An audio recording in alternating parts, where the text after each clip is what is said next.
Bonjour, je vais vous présenter dans le cadre de la concertation publique Nantes-Atlantique le témoignage de l'industrie aéronautique sur les gains environnementaux obtenus et attendus grâce aux progrès technologiques, ainsi que les engagements internationaux de la filière aéronautique en matière de lutte contre le changement climatique.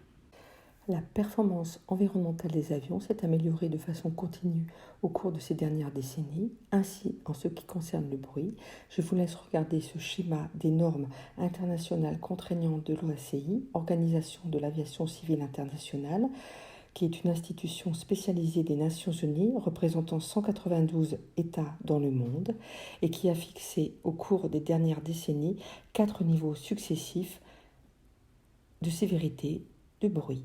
Les normes aéronautiques internationales sont ainsi en matière de bruit de plus en plus protectrices. Le bruit ne provient pas uniquement des moteurs, mais de l'ensemble de la cellule avion. Une optimisation est nécessaire, aussi bien au niveau donc de la cellule, des trains d'atterrissage, des volets. L'empreinte acoustique des avions au sol a été ainsi réduite de 75% en 40 ans. Concernant l'amélioration des performances environnementales, l'effort des constructeurs a également porté particulièrement sur la réduction des oxydes d'azote, les NOx. Ceux-ci ont été divisés par 4 en 50 ans. Et l'OACI a également édité des normes internationales et contraignantes sur le niveau max de ces NOx émis en 1996, en 2004, en 2008, en 2014, comme vous pouvez les voir sur ce schéma. Également, les particules fines non volatiles ont fait l'objet d'une norme internationale OACI en 2017 et une seconde est en validation actuellement. Il faut savoir que les industriels travaillent de façon étroite avec les scientifiques pour continuer à améliorer les connaissances sur la qualité de l'air en environnement aéroportuaire. En ce qui concerne les émissions de CO2, celles-ci sont directement proportionnelles au kérosène consommé par les avions.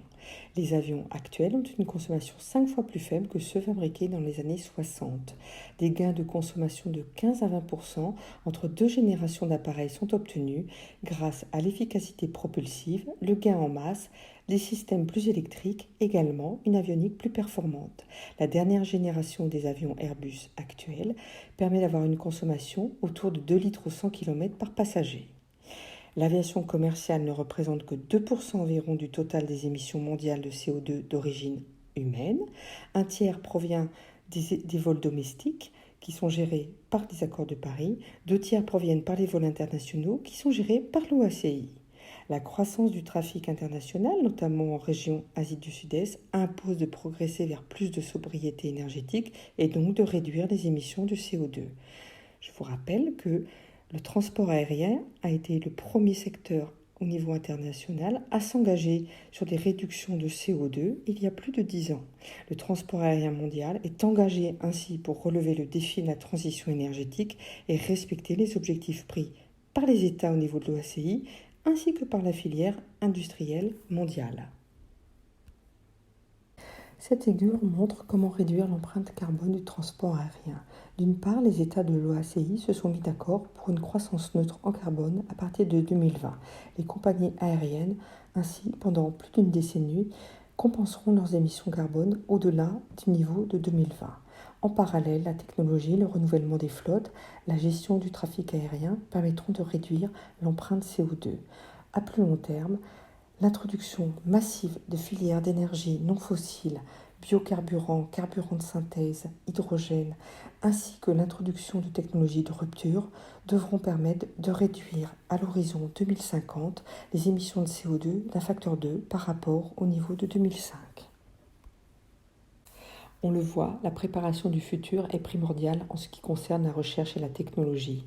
Il faut préparer la prochaine génération, certes avec des avions de configuration classique, mais avec des nouvelles technologies, et également préparer les ruptures technologiques de demain avec de nouvelles configurations. Une feuille de route actualisée a été mise au point au niveau national avec le CORAC, Conseil de la recherche aéronautique civile, ainsi qu'au niveau européen. Cela concerne des nouvelles technologies propulsives, des nouvelles sources d'énergie, des nouvelles architectures, une optimisation de l'aérodynamisme, des aérostructures plus légères avec des nouveaux matériaux et procédés, une évolution vers l'autonomie, une maturation des technologies telles que l'intelligence artificielle et la connectivité sécurisée, bien sûr en restant au niveau maximum de sécurité des vols. Il faut savoir que les dépenses de R&D sont du niveau de 15% du chiffre d'affaires de la filière au cours de ces dernières années. Si vous souhaitez approfondir certains thèmes évoqués dans ce très court exposé sur les gains environnementaux obtenus et attendus sur les avions, je vous invite à consulter les sites internet des principaux adhérents du GIFAS ainsi que les brochures et le site du GIFAS. Je vous remercie de votre attention.